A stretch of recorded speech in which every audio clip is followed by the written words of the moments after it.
வீர விக்னேஸ்வரன் கடந்த செக்மெண்ட்ல ரெண்டு கட்சியுமே தாவேகா மேலேயும் அதிமுக மேலேயும் ப்ரொஃபசர் அருணன் விமர்சனங்கள் வச்சிருக்காரு. பிஜேபியை எதிர்க்க தயங்குறீங்க அல்ல டிஃபெண்ட் பண்றீங்கன்னு. திரு வீர விக்னேஸ்வரன் உங்கள்கிட்ட தொடங்கி. இல்லை, நான் டைரக்டாக ஐயா தோழர் அவர்கள் வந்து ஒரு பொது வாழ்க்கை நீண்ட அனுபவம் கொண்டவர். அவர் மதுரை சேர்ந்தவர் நினைக்கிறேன். 1997 அக்கா லீலாவதி அவங்க பண்ண தப்பு ஒரு மக்களுக்காண்டி போராடி தண்ணி கொடுத்தது தான். நான் மதுரைக்காரன், எனக்கு தெரியும். அவங்கள பட்ட பகல்ல வெட்டி கொண்டது யாரு? அதுதான் பாசிசம். ஒருத்தர் ஜனநாயக பங்கு பெற்றதுனாலேயே ஒரு பெண்ணை, பொது வாழ்க்கையில் இருக்க பெண்ணை வெட்டி கொண்டாங்க. அண்ணனுக்கு ஐயா அவர் என்ன சொல்றாருன்னா தெரியும். அவர் என்ன சொல்றாருன்னா நீங்க பிஜேபி இல்ல நீங்க பாயாசமான்னு கேட்கறது மூலமா நீங்க பிஜேபியை நியாயப்படுத்துற மாதிரி பேசுறீங்க அப்படிங்கிறார். இல்ல, அது கண்டென்ட், அதுக்கு எது அது அர்த்தம் கிடையாது. பிஜேபி எந்த அளவுக்கு டாக்ஸிக்கோ அந்த அளவுக்கு டிஎம்கேவும் அப்படித்தான். பத்திரிகையை கொளுத்துறது, ஒரு பெண் ஜனநாயக பூர்வமா தேர்தலில் பங்கெடுக்கிறதுக்கு வெட்டி கொள்றது, இன்னும் அந்த குற்றவாளிகளை முன்னாடி ரிலீஸ் பண்றது, இதெல்லாம் எதுல வருது? எந்த கணக்குல வருது? இதை தோழர் அவர்கள் தோழர் லீலாவதி கொலையை நியாயப்படுத்துறாரா? அது பாசிசம் இல்ல, ஜனநாயகத்துக்கு எதிரான செயல்பாடு இல்லைன்னு சொல்ல வராரா? ஒரு கூட்டணியில இருந்தா எல்லாத்தையும் ஆதரிக்கிறது எப்படின்னு தெரியல. இது எனக்கு ஷாக்கிங்கா இருக்கு. தோழர் அப்படி டிஎம்கே டிஃபெண்ட் பண்றது. அடுத்து நான் ஓகே வர அவர் பதில் சொல்ல விக்னேஷ் அவர் பதில் சொல்ல விரும்புறாரு. பேசுவோம்.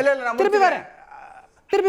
நான் முடிச்சுக்கிறேன். இது மட்டும் முடிச்சுக்கிறேன். அந்த கலையரசன் சார் பேசுறதுக்கு மட்டும் முடிச்சுக்கிறேன். ரெண்டு அண்ணா சொன்னாரு, கலையரசன் என்ன சொன்னாரு, டிஎம்கே நல்லாட்சி நடந்துகிட்டு இருக்குன்னு. எங்கே கள்ளச்சாராயம் பிரச்சனையிலேருந்து, வேங்கவேல் பிரச்சனையிலேருந்து, மேல்மா விவசாயிகள் மேலே இதனால மக்கள் அதிருப்தியில் இருக்காங்க. அந்த அதிருப்தியின் வெளிப்பாடு தான் கடந்த நாடாளுமன்ற தேர்தலில் 11% வாக்கு திமுக குறைஞ்சிருக்கு. சட்டமன்ற தேர்தலில் 37% வாங்கின திமுக கடந்த நாடாளுமன்ற தேர்தலில் 26% தான் வாங்கியிருக்கு. 11% குறைஞ்சிருக்கு. அது காரணம் திமுகவின் குடும்ப அரசியலும் மக்கள் விரோத திட்டங்களை கொண்டு வரது காரணம் தான் திமுகவுக்கு ஓட்டு வங்கி குறைஞ்சிருக்கு. இது என்னோட கருத்து கிடையாது. எலெக்ஷன் கமிஷனோட டேட்டா 11% குறைஞ்சிருக்கு. இந்த அரசு டே பை டே மக்களோட நம்பிக்கை இழக்குது. வரும் தேர்தலில் 2011 மாதிரி பாஸ் அவுட் ஆகும் திமுக. எழுதி வச்சுக்கங்க. கேப்போம் ப்ரொஃபசர் அருண். இல்ல, லீலாவதியினுடைய அந்த படுகொலை, அதை கண்டிச்சு நாங்க நடத்தின இயக்கம், அது தெருவில இயக்கமானாலும் சரி, நீதிமன்றத்திலும் சரி, அதனாலதான் அவங்களுக்கு தண்டனை கிடைச்சது. ஆகவே அப்பெல்லாம் நீங்க எல்லாம் எங்க இருந்தீங்க? உங்க தலைவர் எங்க இருந்தாரு? அவர் சினிமா நடிச்சுக்கிட்டு இருந்தாரு. அதை கண்டிச்சு அப்ப எதேனும் ஒரு அறிக்கையாவது விட்டாரா? இப்ப எல்லாம் திடீர்னு உடனே ஆட்சிக்கு வருவோங்கிறாரு. தம்பி, இந்த இதெல்லாம் நாங்க இதெல்லாம் கண்டு எதிர்கொண்டுதான் வந்திருக்கோம். ஆனா இப்பவும் பாருங்க, பாஜக பாசிசம்னு பாஜக பத்தி ஒரு வார்த்தை விமர்சிக்கல இந்த தம்பி. சகோதரி, நீங்க கேட்ட பிறகுதான் ஆமா அவங்களும் தான் இதெல்லாம், இந்த துணியெல்லாம் தயவு செய்து இந்த நிகழ்ச்சியை பார்த்து கொண்டிருக்கக்கூடிய பார்வையாளர்கள் குறித்துக் கொள்ளணும் என்று நான் கேட்டுக்கொள்வேன். தம்பி, நீங்க பேசும்போது இல்ல தம்பி இங்க பாருங்க, நீங்க பேசும்போது பொறுமையா இருக்கேன். அப்புறம் நான் பேசுவா, அப்புறம் நானும் அப்புறம் பதில் சொல்ல விடுங்க. நீங்க தான் கேட்கறீங்க, ஷாக்குங்கிறீங்க, அப்படிங்கிறீங்க. நான் எழுப்பின அந்த கேள்வி ஜம்மு காஷ்மீர் ஒரு மாநிலமே இல்லைங்கிறேன், அதுக்கு பதில் சொல்ல மாட்டேங்கிறீங்க. அவங்களுடைய ஆட்சி உத்தரப்பிரதேசத்துல இருந்து லட்சணத்தில் நடக்குது. புல்டோசர் பாபான்னு அந்த முதலமைச்சர் பேரு தெரியுமா? புல்டோசர் வச்சுக்கிட்டு முஸ்லீமுடைய வீடுகளை பூரா இடிச்சு இது தள்ளுறாங்க. அப்புறமேல் உச்ச நீதிமன்றமே கண்டிக்குது. இது எங்கேயாவது இப்படி தமிழ்நாட்டில் நடந்தது உண்டா? நீங்க தயவு செய்து பாசிசம்னா என்னன்னு உலக வரலாற்றை தெரிஞ்சு புரிந்து கொள்ளுங்க. அது ஒரு நாடாளுமன்ற ஜனநாயகத்தையும் மாநிலங்களையும் ஒழிச்சு கட்டுக்கிற வேலை, அதுதான் பாசிசம். நீங்க அத பத்தி அதிகம் பேச மாட்டேன். ரெண்டையும் சமப்படுத்திட்டு உங்க கேள்வி வச்சிட்டீங்க. விக்னேஷ் இல்ல அக்கா, நான் சொல்றேன்க்கா. ஒன் நேஷன் ஒன் எலெக்ஷன், அம்பேத்கரை பத்தி அவதூறா பேசினது, ஒக்ஃபு சட்டம், சிஏஏ சட்டம் உட்பட மக்களை பிளக்கிற எந்த திட்டத்தையும் தமிழக வெற்றி கழகம் ஒருபோதும் ஏற்காது. எங்க கழக தலைவர் ஒரு அனைவருக்குமான தலைவர். எங்க கழக தலைவர் நாங்க தீர்மானமே போட்டிருக்கோம். 27 தீர்மானங்கள்ல ஜனநாயகத்தை காப்பாற்றுவதற்கும் மதச்சார்பின்மையை காப்பாற்றுவதற்கும் தீர்மானம் போட்டிருக்கோம். களத்திலும் எங்க தோழர்கள் இருக்காங்க. எங்க கட்சி ஒரு செக்குலர் சோசியல் ஜஸ்டிஸை முன்னெடுக்கிற கட்சி. திமுக மாதிரி கோத்ரா கலவரத்தின் போது அமைதி காத்த கட்சி கிடையாது. திமுக மாதிரி பாபர் மசீத் இடிப்புக்கு அப்புறம் பதவிக்காண்டி பண்டாரம் சொல்லிட்டு பிஜேபியோட நாங்க கூட்டணி வைக்கல.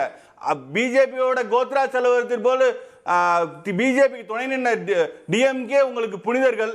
நாங்க மதச்சார்பற்ற சமூக நீதி கொள்கையை கொண்ட எங்களை பழி சொல்றீங்க. ஒருபோதும் நாங்க ஏற்க மாட்டோம். நீங்க என்னதான் எங்களுக்கு கலர் கொடுத்தாலும் எந்த கலரையும் நாங்க மக்கள் ஏற்க மாட்டாங்க. ஓகே ஓகே திரு கலைராஜன் பதில் சொல்ல வர அருணன் சார் கலைராஜன் பதில் சொல்ல விரும்புறார். he wants to take இதுல வந்து விஜயினுடைய தாமாக வெற்றி கழகத்தை பற்றி நாங்கள் வந்து நீங்கள் ஆரம்பத்திலே கேள்வி கேட்டப்பே நான் அதை பற்றி விமர்சிக்க விரும்பலை. நாங்கள் அவர்களை விமர்சிக்க விரும்பலை. அரசியலுக்கு அவர்கள் புதிதானவர்கள். அவர்கள் இன்னும் கற்றுக்கொள்ள வேண்டிய நிறைய விஷயம் இருக்கிறது. பாசிசம் என்று சொன்னாலே அது முசோலினி காலத்திலிருந்து தான் பாசிசமே ஆரம்பிக்குது. அந்த வரலாறு தான் அவர் படிக்கணும், நிறையா படிக்கணும். அப்படிலாம் வரட்டும் அப்படின்னு நினச்சிட்டு நான் அதை பற்றி பேசாமல் இருந்தேன்.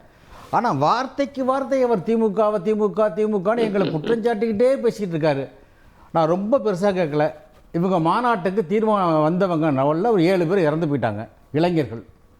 அந்த 7 பேர் இறந்து போனவங்களுக்கு அவர்கள் வீட்டுக்கு இவர் சென்று போய் பார்த்தாரா? என்னுடைய கேள்வி, ஒரே கேள்வி. அவர்களுக்கு என்ன நிவாரணம் கொடுத்தார் என்பது எனக்கு இதுவரையிலும் தெரியல. ஆனால் நடிகை கீர்த்தி சுரேஷ் மும்பையிலே எங்கே கல்யாணம் பண்ணுறாங்க, கோவாவில். அதுக்கு இங்கேருந்து நடிகர் விஜய் வந்து திரிஷாவோட போயிருக்காரு. இதை நான் வந்து குற்றச்சாட்டை சொல்லலை. பாதிக்கப்பட்ட செத்துப்போன தொண்டனை போய் பார்க்க முடியவில்லை, அங்கே போயிருக்காங்க. அரசியல் நிறைய கற்றுக்குங்க, நிறைய கற்றுக்கிட்ட அப்புறம் எங்களை பாயுங்க, அப்புறம் நாங்கள் பதில் சொல்கிறோம் உங்களுக்கு. இப்போயே நீங்கள் எங்கள் மேலே ரொம்ப பாய்ச்சலை பாசாதீங்க. நாங்கள் உங்களுக்கு பதில் சொல்லிட்டு இருந்தோம்னா அதுக்கு நேரம் சரியாக போயிடும். நீங்கள் நிறைய கற்றுக்க வேண்டியிருக்கு. ஓகே, நம்ம நகரணும். விக்னேஷ் டைரெக்டாக உங்களை சொன்னதுனால சுருக்கமான பதில் மட்டும் நான் இன்னும் அதிமுக பேசவே இல்லை, அவங்ககிட்ட போகணும்.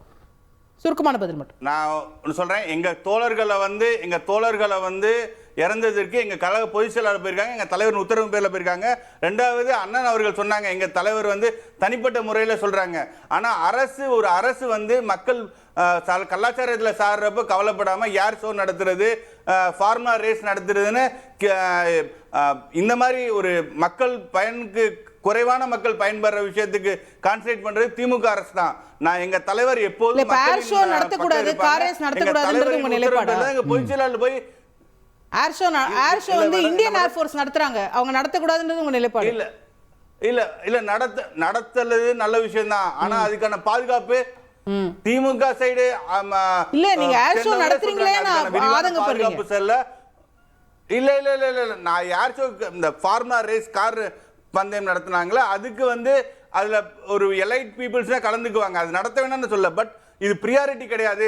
மக்கள் வந்து பெரிய அளவுல வட மாவட்டங்கள்ல வந்து நீங்க இழப்பீடு கூட பாருங்களே, இப்ப தென் மாவட்டத்துல இழப்பீடு மழை வந்தப்ப அதிக இழப்பீடு, ஆனா வட மாவட்டங்கள்ல வந்தப்ப அவங்களுக்கு ஓட்டு போட்ட மக்களுக்கு 2000 கொடுத்திருக்காங்க. திமுக வட மாவட்டங்கள்ல தான் நிறைய மக்கள் ஓட்டு போட்டிருந்தாங்க, அதற்கான தண்டனையா 2000 கொடுத்திருக்காங்க, மத்த பகுதிக்கு 6000 கொடுத்திருக்காங்க. இது என்ன நியாயம்?